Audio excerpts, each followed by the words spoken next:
live from New York. Wow. We got a packed house. I know. We do. We got a real studio audience. My feelings are still hurt from yesterday. Buddy, listen. The one time I get made fun of, you're like, that was an all-time moment. It was, though.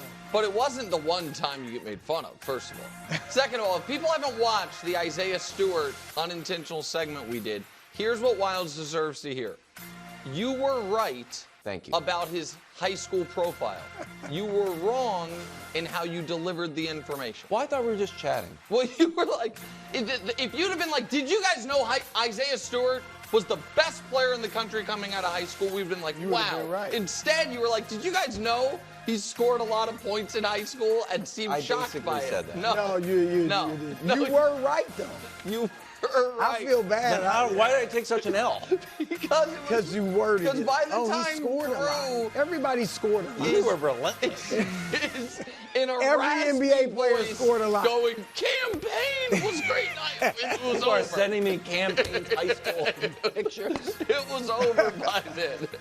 We start with the beginning and end of an era. It's the beginning of the J.J. McCarthy era in Minnesota. It's the end of the short-lived Vikings flirtation with Aaron Rodgers era. Tom Pelissero writing, the Vikings have rejected multiple trade calls on J.J. McCarthy, which is interesting in itself, telling other teams they're moving forward with him as their quarterback. The team plans to add a veteran, but it's not going to be Aaron Rodgers. McCarthy now enters the offseason as QB1. Is this the right move for the Vikings? Yes, and I'm glad that they disseminated to my pal Tom Pelissero. Yeah, not only are we, not in on Aaron, other people are in on JJ, and we told him, go away. He's our guy. You think that's fake? No, no. I'm not arguing that it's fake. What I'm saying, them putting it, I think they put it out there intentionally to maybe build this kid's confidence back up. It's a tough week for him. He gets drafted. He thinks he's going to be the week 1 starter. Suffers an injury that he didn't even know he suffered, and then is out the year, and then sees Darnold's gone. It's like, okay, my job. And then all of a sudden the Aaron Rodgers stuff comes in. So I think it behooves them to make it very clear, not only do we love you, a lot of people love you, we just love you more. I think that's good for a young player who hasn't played. I don't think any of the reporting's fake about Rodgers. I am skeptical of how interested the Vikings ever really were. Oh. Do I think they had a meeting? Sure. Do I think they kicked it around? Why not? Do I think that it was ever they were as interested in him as he was desperate to have a chance to play for them? No. I think this was more of a, you're receiving 10 texts for every one you send back type of thing between Aaron and the Vikings. Yeah. And so I think it's the smart move. I think that Sam Darnold at this point is better than Aaron Rodgers. Mm-hmm. Sam Darnold, we now know, is about the same price as Aaron Rodgers. And they decided to move on from Sam Darnold. That's because they want to turn the page with J.J. McCarthy. And I also think this, Brew, I think they have an insurance plan in their back pocket if JJ's knee does not recover the way they need it to, which is they can still go get Kirk Cousins whenever they want. And so for all those... What do you mean by whenever they want? I mean, Atlanta's just holding on to him, waiting till someone will trade for him. Like, if at any point they were like, gosh darn it, we have to get a veteran quarterback, yeah. Kirk Cousins is there.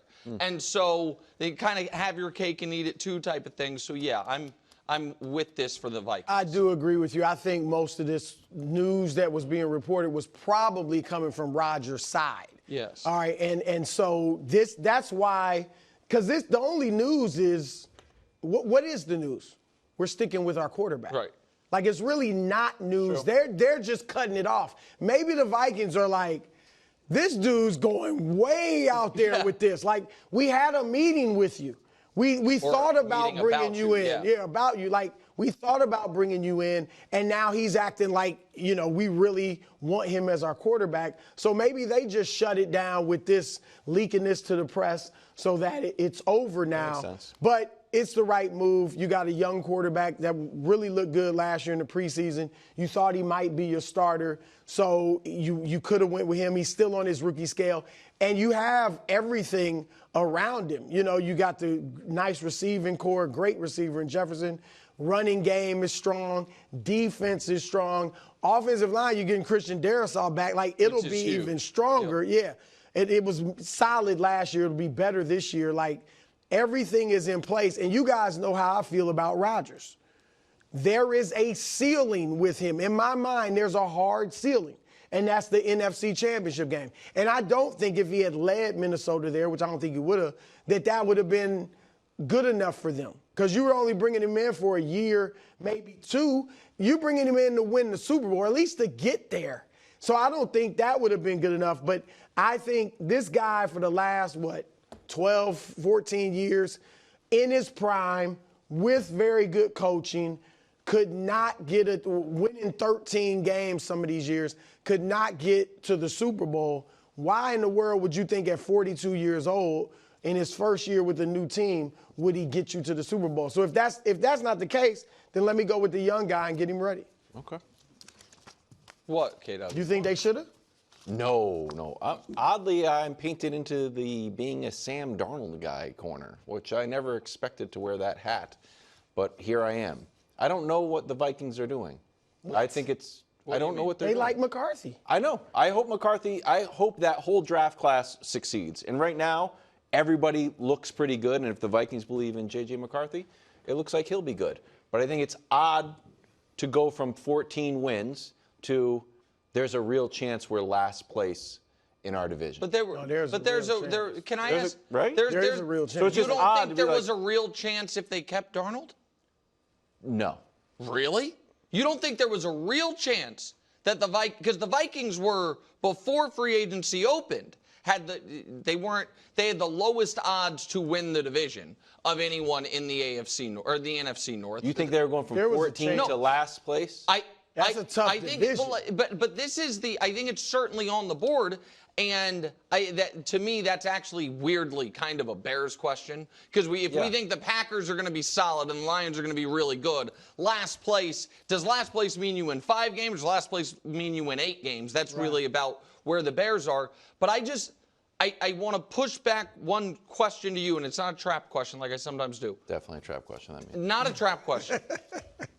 What if Jacoby Brissett played all year and you guys were good?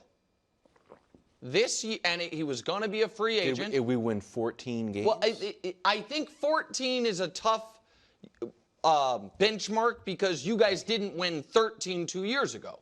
You know what I mean? But that you guys were, with Jacoby, as good as you were with Mac Jones. A playoff team, because that's how I think the Vikings are looking at it. Vikings are looking at it like we were just this good 2 years ago with Kirk Cousins and lost in round one. But I'm going to have I know it's not a trap question, but I think 14 games, I can't move off 14 Okay, all right, so mind. you know what? I'll give you 14 wins. So, honest question. If Jacoby Brissett won 14 games, he is the quarterback of the New England. If you win 14 games. But, okay, so if Jacoby Brissett, if it was, hey, listen, we won 14 games. We've never seen anything like this from him in his entire career. And it's going to take a 3-year, $100 million contract, and Drake May's going to live on the bench. Hey, that's what you would have done? Maybe it's the Tom Brady DNA pulsing through my veins. But like, hey, Tom Brady's winning games. Like, well, no, he's the 199th pick. Like, hey, he's winning games. Like, no, it's mostly the defense. This guy's winning games. Like, no, we signed Drew Bledsoe to this huge contract. The difference is I'm going with the guy who's winning the games. But Brady did it his first year as a starter. Yes. Like, Darnold had 6-7 years of bad football. And that's the problem. And Brady had both the good thing JJ has going for him, which is untapped potential, young, cheap. Yeah. You know what I mean? From Michigan. Sure, I didn't even think about that. But you know what I mean? Like, so it wasn't just Brady's winning. It was also that, we know what Bledsoe is, and he's more expensive, and he's older. So, like. I know, I don't like, Don't you also think there was a gap between Minnesota, even though they won 14 games? We saw it in their last 2 games. That's a good point. Big gap between them and getting to the Super Bowl. Contenders. I don't know. It's 14 games. They got blasted their last 2 games. So did the Commanders. The 2 meaningful So did the games. Chiefs. No. But The Chiefs can't got blasted compare- and the Commanders in got the blasted. Super Bowl. No, Wild. In but the Super I'm Bowl, just- not the first I'm playoff not moving. game. I'm just saying 14 games is a lot. They to won be the- like they 14, we won won 13. 14 games. Let's start a rebuild. I think it's an I don't odd think they look at it path. as starting a rebuild. I think they look at Right. it as if we Anybody can can win come 14 games with Sam Darnold. Like this is I think the discrepancy. You seem, and I'm not trying to sound harsh, you seem to believe that Sam Darnold changed. That Yes. they believe we changed him. And so they believe, you're right, we won 14 games and we did it with Sam Darnold. I think you're looking at it as Sam Darnold won 14 games. How many games did Sam Darnold win? Well, the Vikings won 14 He games. had his chance, and so, Miles. He had his chance the last 2 games. in either one, and that's why. had his and then we chance. can move on. He lost your to the- whole, it's, Go ahead. your He didn't whole play thing well. on He the produced Chiefs 18 got points. blasted. The Commanders got blasted. If Sam Darnold the Chiefs got blasted after in their 2 biggest games of the season, winning and playing really well. The Commanders got blasted after in their 2 biggest games of the season, winning and playing great.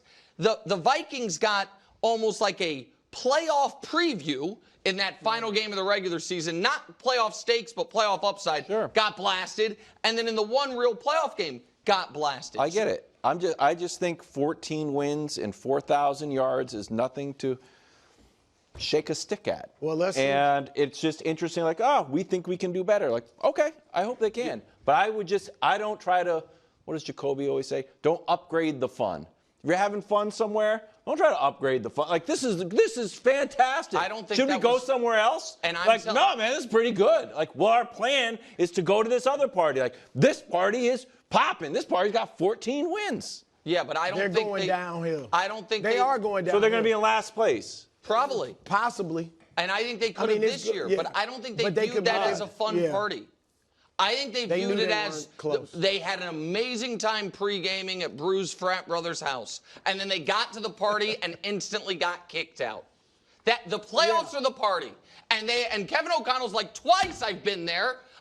They told me I was on the guest list, and they threw Well, me I thought out. he was a genius. And so but that's the other thing. Hey, So wait, it's not so Sam gosh Darnold, darn it's it. Kevin O'Connell. So and now- Daniel Jones no. comes into your building and sends you home. But that's the other thing that I have to figure out here, and I'm sorry, we weren't supposed to spend 14 minutes on this part of the conversation. The audience loves Sam Darnold talk. No, I got So just to be clear, so I understand it, for the head coach last year went 0-1 and failed, and the quarterback won 14 games. No, I'm saying no. The quarterback won 14 games. In big How many moments, did he Kevin came O- up. how many did he Kevin came up O'Connell short. win? Came up They all small. won 14 games. Okay. Everybody won I mean, 14 games. look, O'Connell needs to start proving something in the playoffs too. There's a I think here's what I everyone like. admits that. Yeah. Did they think they have another level, which I get. There's also on the board where that's their best season for the next decade. 14 wins But it aren't wasn't how guaranteed. great was the season. It was nice in the regular Yes, season. I mean, that's the And thing is, then- I don't think 14 wins and getting annihilated in your first playoff game is better than the season the Texans had. I don't.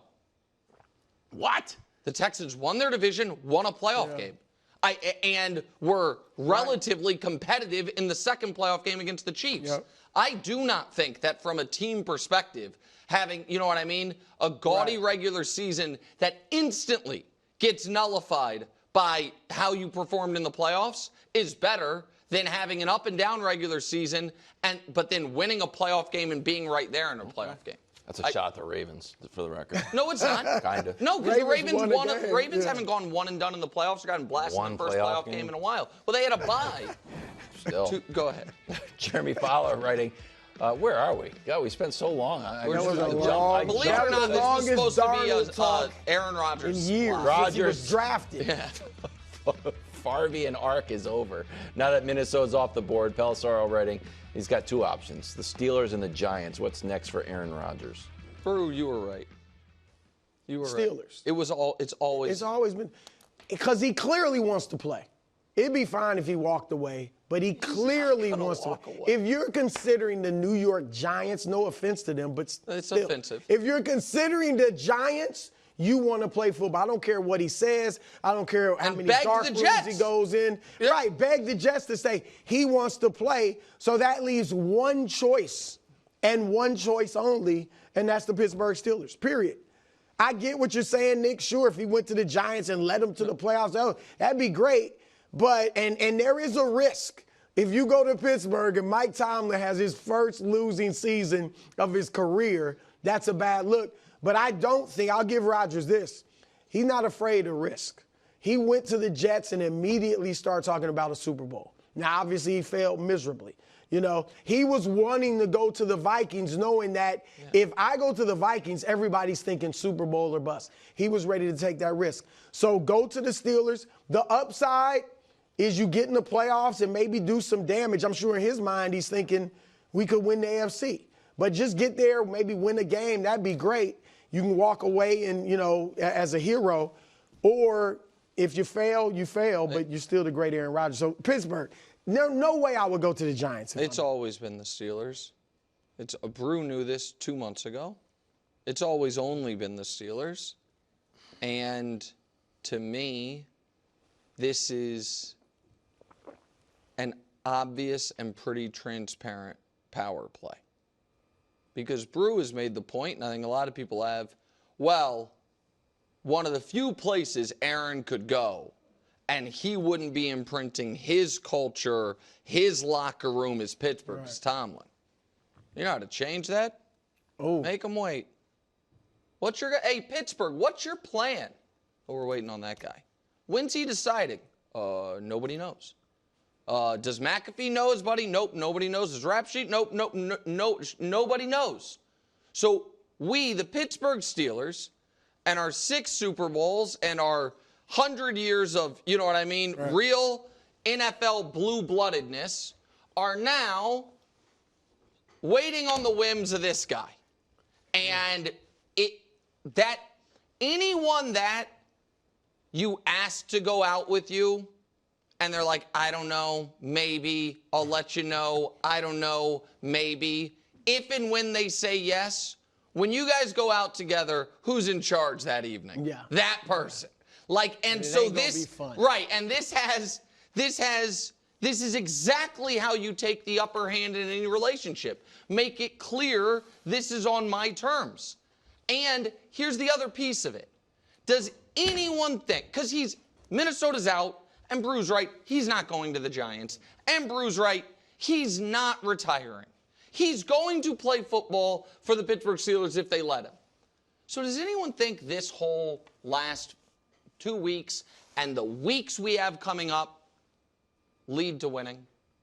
Does anybody think that the best chance for Aaron to succeed and the Steelers to succeed is to have this going on? No. No, of course not.